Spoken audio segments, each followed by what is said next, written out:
भारत माता की, भारत माता की, इनकलाब, इनकलाब, वंदे वंदे।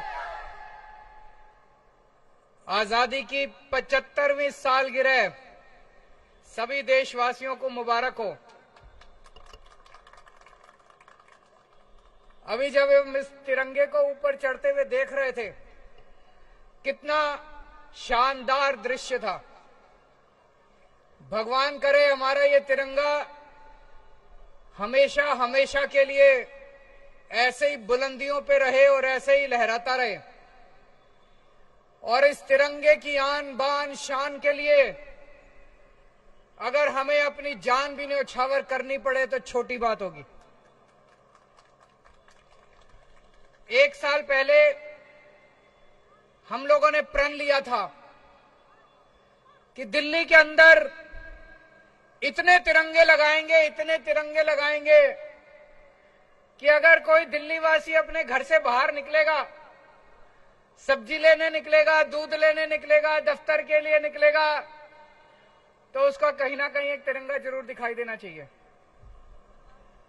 और जब तिरंगा दिखाई देता है, अभी क्या शानदार दृश्य नजर आ रहा है चारों तरफ। उधर पुल पे इतने लोग खड़े हैं तिरंगे ही तिरंगे लेके, उधर सामने पुल के नीचे लोग खड़े हैं तिरंगे ही तिरंगे लेके, सामने लोग खड़े हैं।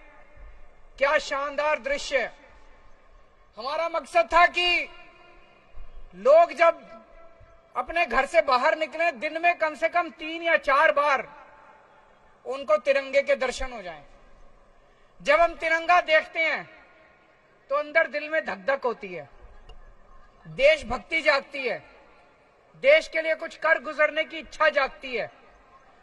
आदमी कुछ गलत काम कर भी रहा हो तो एक बार हिचक जाता है, यार देश के लिए मेरे को ये नहीं करना चाहिए। इस भावना से हमने शुरू किया और मुझे बड़ी खुशी है कि आज 500 तिरंगे पूरी दिल्ली में लग के तैयार हो चुके हैं। आज ये 500वां तिरंगा ऊपर गया है और पूरी दिल्ली के अंदर कोने कोने में अब जगह जगह तिरंगे लग चुके हैं। आज 75वीं वर्षगांठ के अवसर पे हमें एक प्रण और लेना है कि हम अपने देश को, भारत देश को दुनिया का नंबर 1 देश बना के रहेंगे। बनाना है कि नहीं बनाना है? हमें अपने भारत देश को दुनिया का नंबर 1 देश बनाना है। 75 साल में कई ऐसे देश हैं जो हमारे बाद आजाद हुए लेकिन हमसे आगे निकल गए।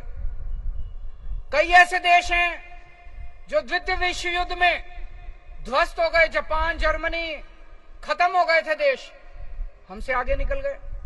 क्यों भाई? हमारे में क्या कमी है? सब कुछ है। दुनिया के सबसे इंटेलिजेंट लोग भारत में रहते हैं, सबसे इंटेलिजेंट। सर्वे करा के देख लो, मैं बड़ी जिम्मेदारी के साथ कह रहा हूं, दुनिया के सबसे इंटेलिजेंट लोग भारत में रहते हैं, सबसे मेहनती लोग भारत में रहते हैं। फिर हम पीछे क्यों रह गए? इसीलिए इस 75वीं वर्षगांठ के अवसर पे हम सब लोगों को प्रण लेना है, जो भी करना पड़े हम अपने देश को आगे बढ़ाएंगे।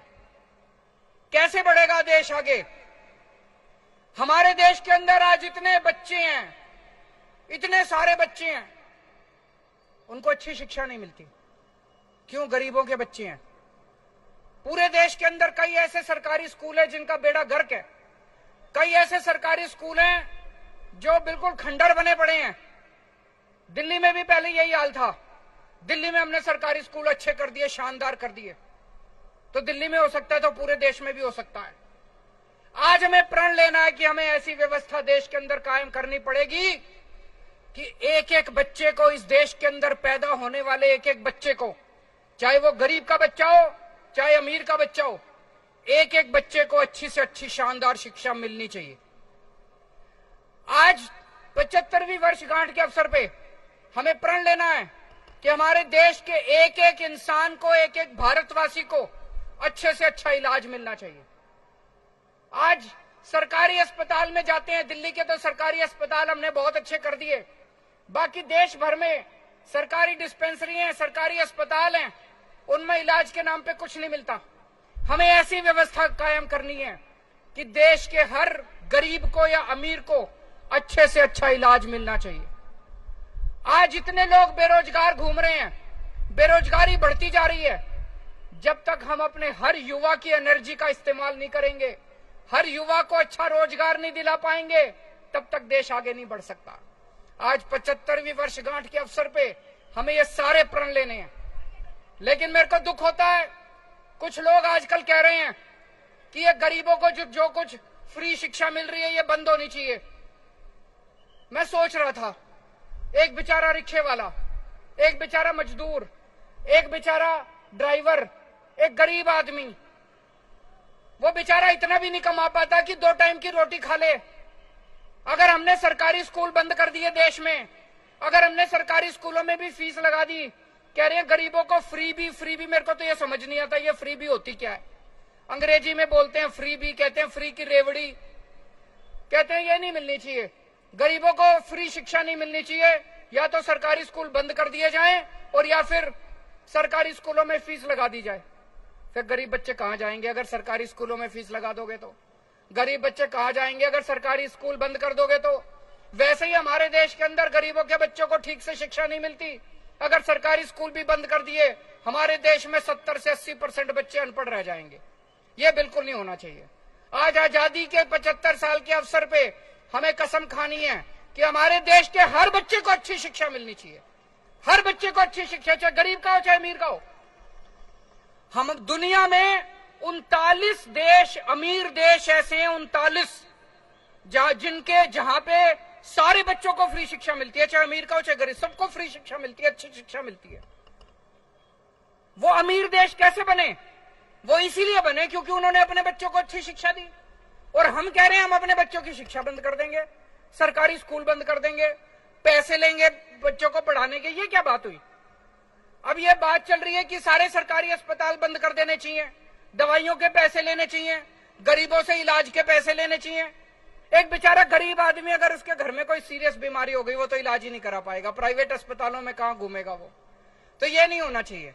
हमारे देश में हर भारतवासी को इस देश में अगर पैदा हो, उसके बच्चे को अच्छी शिक्षा का फंडामेंटल राइट होना चाहिए, उसके घर के लोगों को इलाज का फंडामेंटल राइट होना चाहिए, रोजगार का फंडामेंटल राइट होना चाहिए।